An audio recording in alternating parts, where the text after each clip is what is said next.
सभी पार्टियां अपने अपने ढंग से इस चुनाव में भाग ले रही हैं। किसी के पास धन बल है, किसी के पास सत्ता बल है, किसी के पास कोई और बल है, सब अपने अपने ढंग से कर रही है। लेकिन नैतिक पार्टी भी एक राजनीतिक पार्टी है, तो इसे भी अपने ढंग से चुनाव में भाग लेना इसकी उत्तरदायित्व है, तो वो अपने उत्तरदायित्व का निर्वाह करें। अब एक सवाल आप लोग हमसे बिल्कुल ना पूछिएगा कि आपके कितने प्रत्याशी लड़ रहे हैं, जो कि सामान्यतः हमेशा ये पूछा जाता है, क्योंकि सवाल प्रत्याशी का नहीं है। सवाल सबसे बड़ा सवाल है कि नैतिक पार्टी की क्या भूमिका और क्या उद्देश्य है राजनीति में, यह बड़ा सवाल है। और उस भूमिका उद्देश्य को बताना ज्यादा महत्वपूर्ण बात है। अगर मान लीजिए हम कह दें कि हम तो 403 पर लड़ रहे हैं और कल हमारे एक प्रत्याशी लड़े, तो आप कहेंगे साहब 403 पर लड़े, उसका सवाल है। सवाल है इस राजनीतिक प्रक्रिया में, एक हम भी राजनीतिक पार्टी है, इस राजनीतिक प्रक्रिया में हमको भी भाग लेना है, और वो हम भाग लेने की अपनी भूमिका का निर्वाह कर रहे हैं, और हम बताएंगे कि नैतिक पार्टी और पार्टियों से अलग क्यों है। आज इसके पहले हम राजा साहब आप आइए, आप भी बैठिए, हमारे राष्ट्रीय उपाध्यक्ष हैं नैतिक पार्टी के। तो आज इसके पहले ये हमारी भूमिका है। अब मैं प्रेस के जो हमारे खास करके इलेक्ट्रॉनिक मीडिया के लोग तो अपनी बात 2-4 मिनटों में अपनी बात दिखाते हैं, लेकिन जो लोग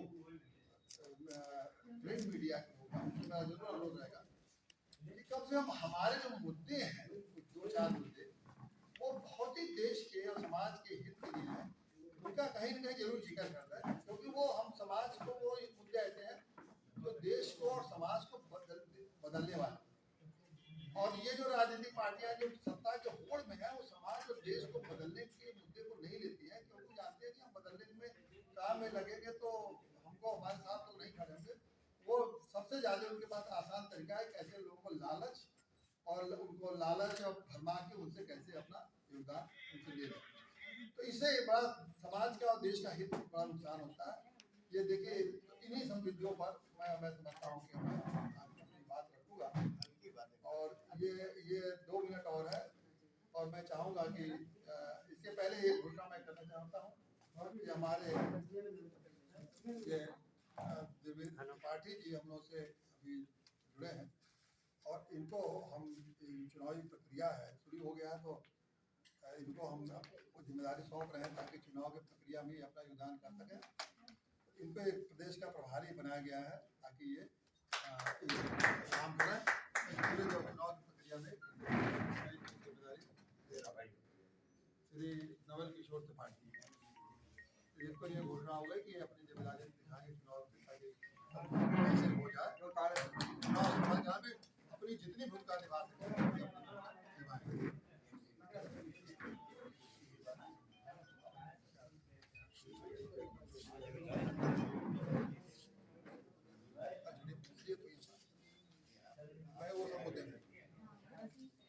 ये पर्चे बांट दीजिए। देखिए, वो हमने अभी हम एक संकल्प पत्र जारी करेंगे हमारी पार्टी का। संकल्प पत्र लाइए, कहाँ है?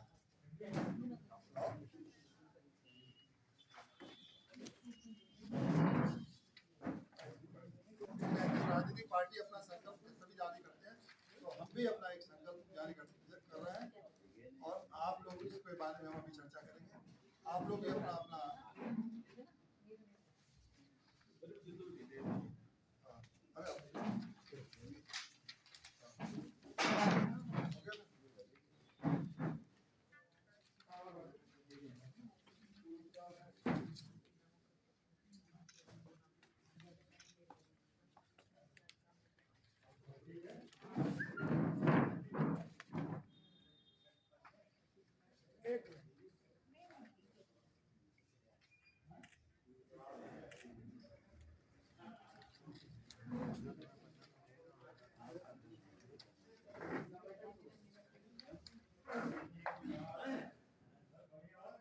साथियों, एक भूमिका, एक प्रस्तावना के तौर पर माननीय राष्ट्रीय अध्यक्ष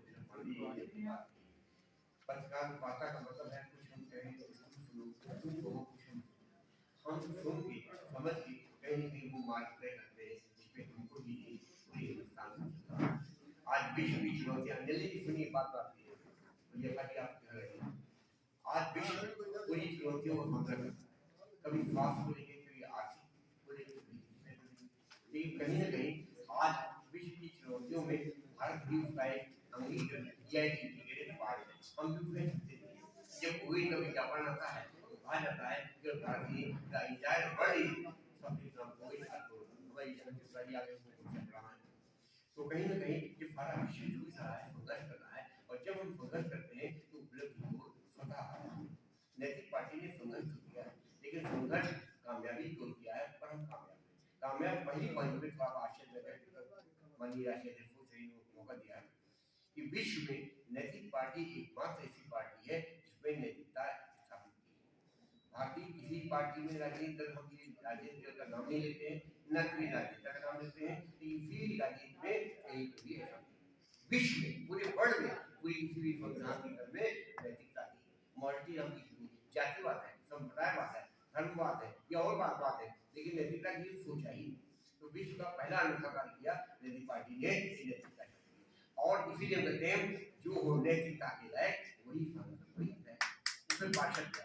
इस नारे को हमने जब नैतिक पार्टी की स्थापना हुई थी 11 फरवरी 2008 को सुबह खजाखज भरे संविधान में, और उसने एक रिकॉर्ड और बनाया था जिस दिन हमने पार्टी हमका मतलब भी बिल्कुल है, हमको मतलब हमसे नहीं जब पार्टी घोषणा की मानी राष्ट्रीय उसी दिन उसी समय शाहबाद क्षेत्र से हमने टीपी चौहान को प्रत्याशी घोषित कर दिया था। ये भी रिकॉर्ड इसी बात हमने जो कार्य शुरू किए नैतिक पार्टी सबसे पहले हमने नाटक दिल्ली के क्या बिलो पॉवर्टी लाइन का आपने एक लोगों ने सेमिनार विवेचन ऑडिटोरियम में आनंद किया, उसमें आपको बताना हम सूचना है तो बताना, और उसमें सूचना के ऊपर पहली पीएचडी करने वाले डॉक्टर योगेंद्र जी बात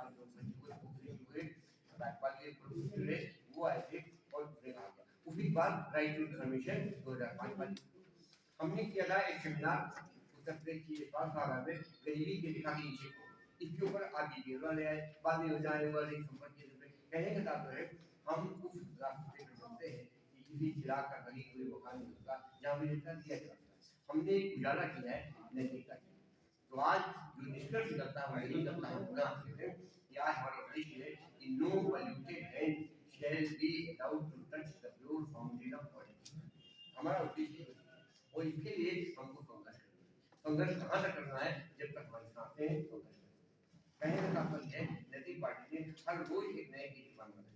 हमने विधानसभा चुनाव जो स्वागत चुनाव हमको अवसर मिला राष्ट्रीय देखिए अच्छा इलेक्शन है।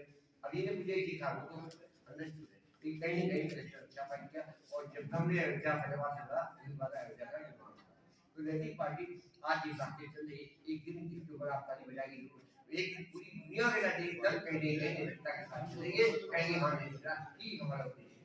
अगर ये पसंद है तो जोरदार ताली में बंदे तो नैतिकता नहीं है तो उपलब्धि की कोई बात नहीं, नैतिकता नहीं है तो सफलता की कोई बात नहीं। नैतिकता आज जिन लोगों का खर्च बड़ा आवाज की है कि वो ऐसे टीवी देखते हैं, करते हैं, रब पीते हैं, दिक्कत है, वोट डालने कौन जाता है फिर झोपड़ी में। तो कहीं ना कहीं हमको मदद करना है, माननीय हमारे पत्रकार महोदय बातचीत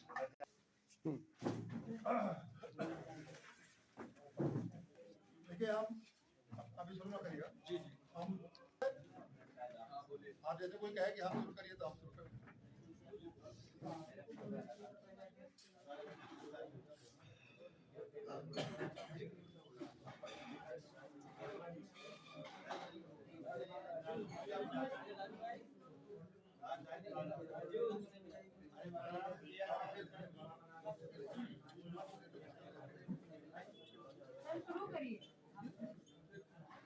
देखिए नैतिक पार्टी और पार्टियों से भिन्न है, और ये बहुत महत्वपूर्ण बात है, और क्यों भिन्न है ये हम बताना चाहते हैं।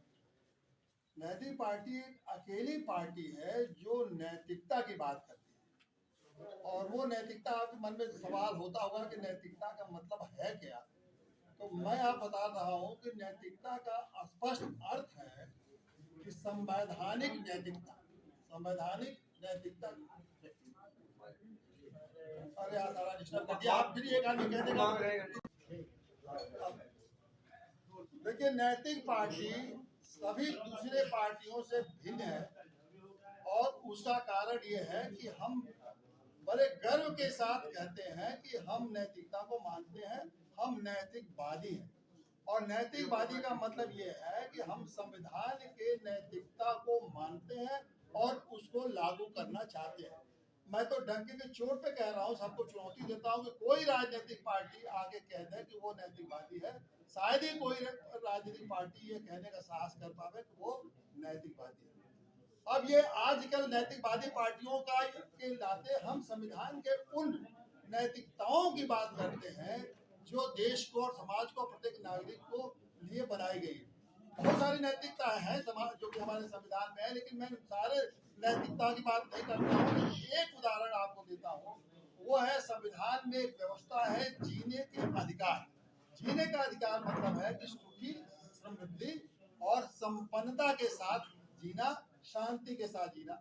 अब ये बताइए कौन सी ऐसी पार्टी है जो इस समय चुनाव के टाइम में 2022 के चुनाव में आपके सामने है और सभी लोग भाषण दे रहे हैं, कोई एक राजनीतिक पार्टी को बताइए जो यह कह रही हो कि मैं इस देश के नागरिकों को सुखी, संपन्नता देंगे और उनको शांति बनाने के लिए हमने ये प्रयास किए हैं और भविष्य में ये प्रयास करेंगे। हम कह रहे हैं कि हम सुखी, शांति, संपन्नता बनाने के लिए प्रयास कर रहे हैं। वो लोग क्या कह रहे हैं कि आप उनके राजनीतिक पार्टियों को अगर आप मुद्दा देखिए तो सिर्फ 3 मुद्दे हैं उनके। पहला मेरी तेरी, दूसरा मुद्दा है उनका कि ये जाति पात और हिंदू मुस्लिम, और तीसरा मुद्दा है मुफ्तखोरी। ये तीनों मुद्दे के अलावा क्या है? सभी पार्टियां की तो जात पात की बात कर रही है, हिंदू मुस्लिम की बात कर रही है, या मुफ्त में ये देंगे वो देंगे, और तेरी मेरी, मेरी सरकार तेरी सरकार। अब इसके विपरीत नैतिक पार्टी ने 5 संकल्प लिए हैं जो कि आपके पास है। उन संकल्पों में हम लोगों ने साफ साफ स्पष्ट कर दिया कि हमारे 5 संकल्प है। पहली कि हम गर्व से कहते हैं कि हम नैतिकवादी हैं। दूसरा हमारा संकल्प है कि हमारा ये तेरी मेरी की जो सरकार है इसको नैतिक पार्टी हमेशा के लिए खत्म कर देगी।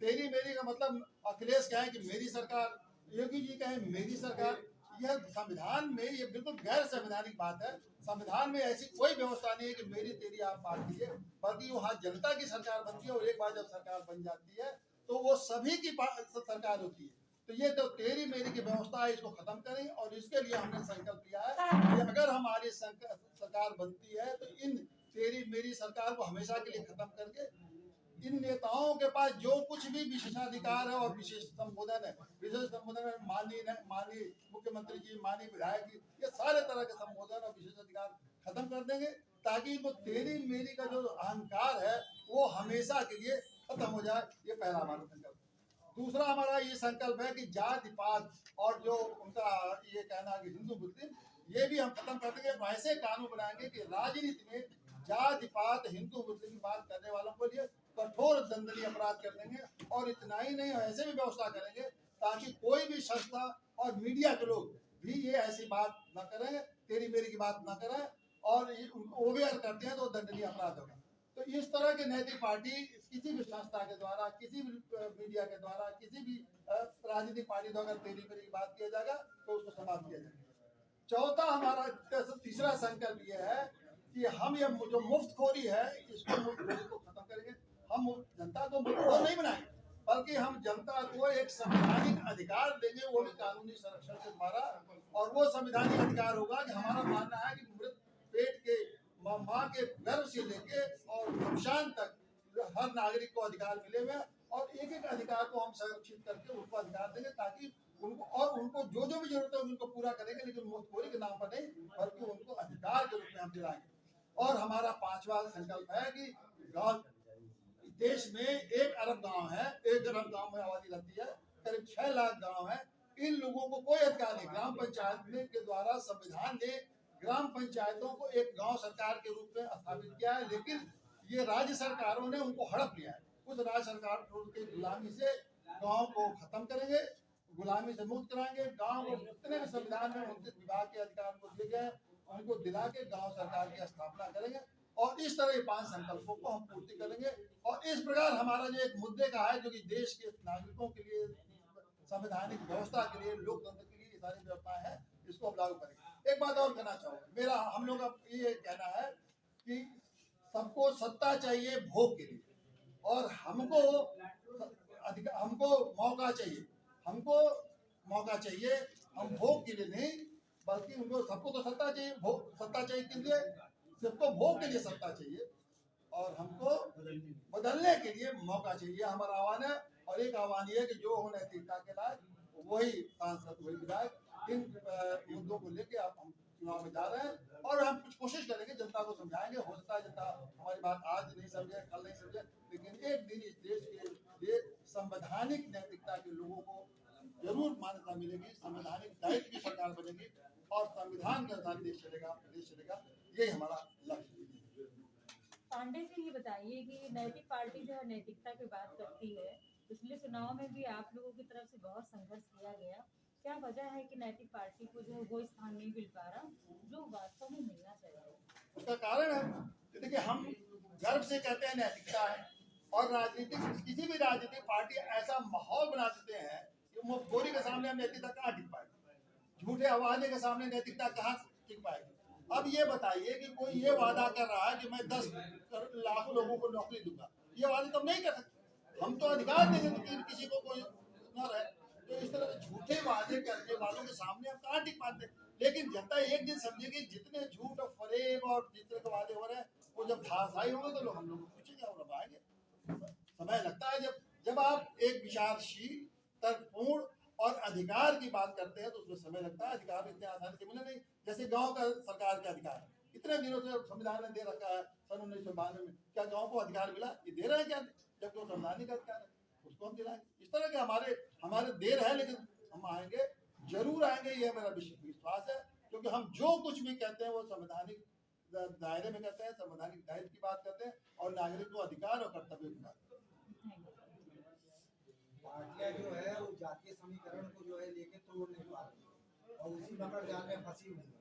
तो आपकी पार्टी किस रूप से देखती है? हम तो जाति भाई, हम साफ कह दिया कि हम जाति पात, हिंदू मुस्लिम, इसी को तोड़ेंगे और कानून बना के इनको ऐसा कर देंगे कि कोई जाति पात धर्म की बात कर ही न पावे, और कठोर दंड देंगे। यही इसका रास्ता, और तो दूसरा रास्ता नहीं।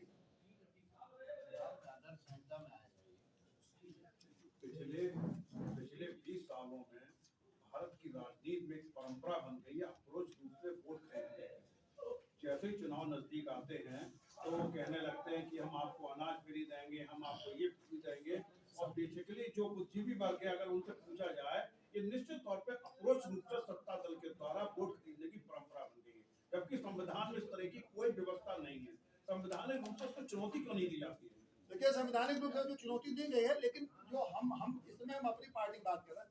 हमारी पार्टी जितनी भी आपकी जरूरतें हैं, एक नागरिक की सुखी, संपन्न और शांतिपूर्ण जीवन जीने के लिए, वो सब दिलाएंगे, लेकिन वो कानून के द्वारा दिलाएंगे। आपको अधिकार के रूप में दिलाएंगे, मुफ्त के रूप में नहीं देंगे। अगर आपका शिक्षा का अधिकार है तो हम कानून बनाएंगे, शिक्षा का अधिकार मिलेगा। आपको रोजगार का अधिकार है तो हम कानून बनाएंगे कि आपको रोजगार मिलेगा। अगर आपको घर का अधिकार है तो हम कानून बनाएंगे कि आपको घर मिलेगा। अगर आपको दवाई की जरूरत है तो हम कानून बनाएंगे कि आपको दवाई मिलेगी। अगर आपको वृद्धा पेंशन की जरूरत है तो हम कानून बनाएंगे कि आपको वृद्धा पेंशन मिलेगा। अगर आपको जरूरत है कि आपको आपके मुकदमे जल्दी फैसला हो, बिना खर्च के मुकदमे हो जाए, हम कानून बनाएंगे कि आप निःशुल्क मुकदमे आपके लिए सुविधा दी जाए। अगर हमें आपको जरूरत है कि लोगों को भोजन, तो आपको हम किसानों की जरूरत है कि जो भी किसानों की, जैसे तमाम किसानों को कानून बनाएंगे। जहां भी जरूरत है उसको हम कानून से बना के उसको आपको अधिकार दे देंगे। चाहे अब अधिकार जब मिल जाएगा तो अगर अब नहीं मिलेगा तो न्यायालय में खड़ा होकर आप उन अधिकार को ले लेंगे। काम मिलने लगे तो ये चीजें तो नहीं, काम ही नहीं, सभी काम ही नहीं। मान लिया हम काम है, हमको काम मिला, हमारे परिवार में 4 लोग हैं, नहीं उनको काम मिलेगा, उनका कौन देख रेख करेगा? तो उनको भी सबको, देखिए, काम का आप हर ये चीजें चुनाव के समय पहले राजनीतिक दलों को क्यों याद? राजनीतिक दल क्यों करेंगे? हमें टैबलेट फ्री दे रहे हैं, कभी मोबाइल फ्री दे रहे हैं, वो मैंने तो आप एक तरीके से नैतिकता खरीद रहे हैं। वो तो मैंने सभी कहा था कि इन लोगों का कोई मुद्दा नहीं है। सर, आखिरी सवाल, आरक्षण को लेकर आपकी पार्टी आरक्षण के विषय में क्या कुछ कहे? हमारा आरक्षण के पार्टी के बारे में बिल्कुल साफ स्पष्ट मत है कि देखिए, आरक्षण बिल्कुल जाति आरक्षण रहना चाहिए फिलहाल। लेकिन हर जातियों का, जैसे मान लिया ST का आरक्षण है रहे, लेकिन उसमें गरीबों को, उसी में गरीबों इसलिए पिछड़े लोगों को रहे पिछड़ों लोग, लेकिन पिछड़ों में जो गरीब है उसी तरह जैसे अगड़ों में आपने किया है, अगड़ों में आपने 10% दिया है कि अगड़े जो गरीब है उनको दिए, जो अगड़ों में देने का 10% 15% आरक्षण का फार्मूला है वही उनमें लगाए। नहीं, आरक्षण को लेके आपकी पार्टी का मुद्दा क्या है? यही मुद्दे इसी में कि वो हर वर्ग में जिनको आरक्षण मिल रहा है उसमें गरीब लोगों को मिले। सर ये बताइए, पिछले चुनाव में आपने जो है महिलाओं को जो है इलेक्शन में खड़ा करके भागीदारी, इस बार का क्या मुद्दा है? अब देखिए इस बार तो हम आगे, इस बार महिलाएं तो इस बार चुनाव लड़ने में इसलिए साहस नहीं कर पा रही हैं कि उनके पास उतना साधन नहीं है। तो अगर कोई महिला इस तरह साहस रखती है कि सेवा भाव से आएगी तो उसको मौका देंगे। इस चुनाव में आपकी स्ट्रेटजी क्या रहेगी? किस स्ट्रेटजी के तहत आप रहेंगे और पार्टी को कैसे अपने यहाँ पे प्रमोट करेंगे? इस चुनाव में मेरा स्पष्ट है कि हम ये बताएंगे, देखिए मत भागे वोट चोरी की कोशिश, बल्कि अधिकार मांगे, नंबर 1। दूसरी बात है जाति पात और धर्म जाति कोई इसको जो है आप इस पर आप न जाके आप इसको मिटाइए, क्योंकि आप ये जिस तरह से ये लोग कर रहे हैं जाति पात धर्म के खिलाफ पर लोग मांग रहे हैं, इस पर आप जाएंगे तो कब तक उनके पीछे भागते रहेंगे, बल्कि उसके स्थान पर आप अपने उन अधिकारों की मांग के लिए पूछिए। हम लोगों ने कहा है कि आप हर नेता के पास उनसे पूछिए कि भाई पिछले चुनाव में क्या आपकी हैसियत थी और इस चुनाव में क्या हैसियत थी, तो उस जात के नाते उनको छोड़ मत दीजिए। अगर उनकी हैसियत 10 गुना हो गई है और आपके सामने आते हैं चुनाव वोट मांगने के लिए, तो आप बिल्कुल उनको पूछिए कि आपको 10 गुना हैसियत कैसे हो गई है, तो उनसे आप वोट न दीजिए और उनको बेइज्जत नहीं कीजिए। आपको 10 गुना हैसियत कैसी आप भ्रष्ट हैं। तीसरा हमारा ये कहना है कि ये जो नेताजी लोग जो गुलाम बनाए हुए हैं जनता को, मेरी सरकार आएगी तो मैं करूंगा, इस गुलामी प्रवृत्ति को खत्म करने के लिए कहिए कोई अधिकार नेताओं को मत दीजिए, विशेषाधिकार और विशेष संबोधन मत करिए। जैसे आम आदमी आता है उसी तरह आम आदमी आखिर में आपके वोट पाके ये जो राजा बने हुए हैं कि मैं चाहूँ योगी जी जो चाहे मैं कर लूँ, अखिलेश जी जो चाहे कर ले, ये कौन होता है करने वाले की? ये संविधान की व्यवस्था है जिसके हिसाब से देश और प्रदेश चलेगा और जनता सरकार चलाएगी। सर आपने जो है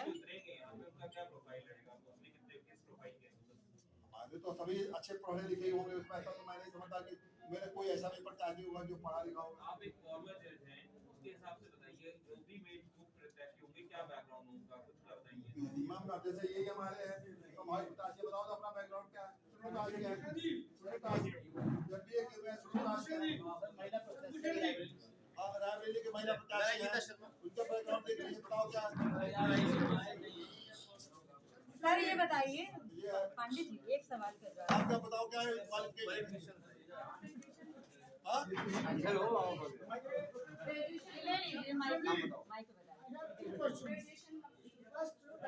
How do you define the morality? Yes, that is a very important question. Yes. Please listen before the question. How do you define the morality and how do you justify the morality in political parties, whether that party is for Yes, this is a very relevant question, and that is why initially I said that morality means the constitutional morality. I don't say this is a morality of social morality. I say it is a constitutional morality. Whatever constitution has said, that a fundamental right, fundamental duty, right to live, or these are the constitutional morality which has to be followed by everyone. So all the political parties, if they follow all these constitutional morality, then I will say that they are morally. all these things you have said, that these are the common things. No, not a common. Social morality I am not saying. कि भाई आप Respect of the morality. हम ईमानदार आप मैं नहीं कर Present scenario. हाँ How do you justify the morality in politics? morality ये बात ही because they have to you see every government it's not the Akhilesh or Modi, it is a government which they are heading, right? They are heading a government. Government is bound by the constitution. Government works under the constitution. If the government work under the constitution, then it is a responsibility and liability and duty of the government to abide by the constitutional morality. So if the political party which run the government, can you say that they are not bound by the political morality? If the government, because they are running a government which is constitutionally bound, which has to follow the constitutional morality, the political party which is going to run a government, and they say that they will not abide by the constitutional morality. They are bound to constitutional morality, but they are not doing, and public is not understanding what is the duty of this politician, what is the duty of this political party. How can one can say that I will give a 10 crore job? How can they say that we will give you 50,000 rupees in your khata? That can they say?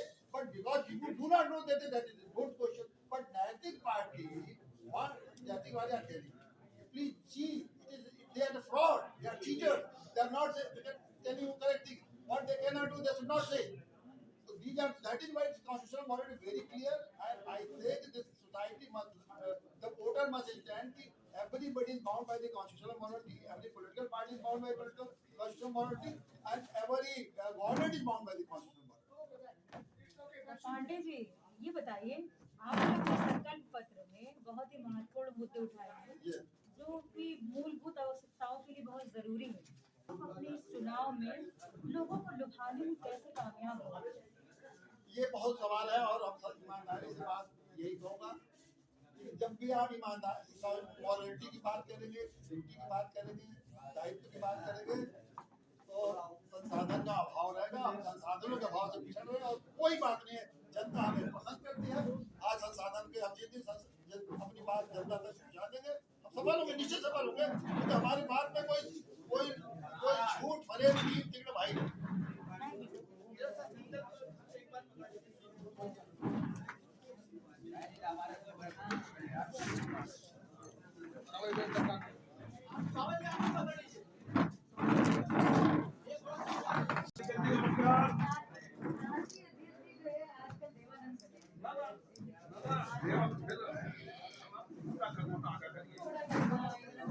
सुराज को देखा आपने, सुराज को, चाल सुराज को, इसी अंदाज में रहते थे।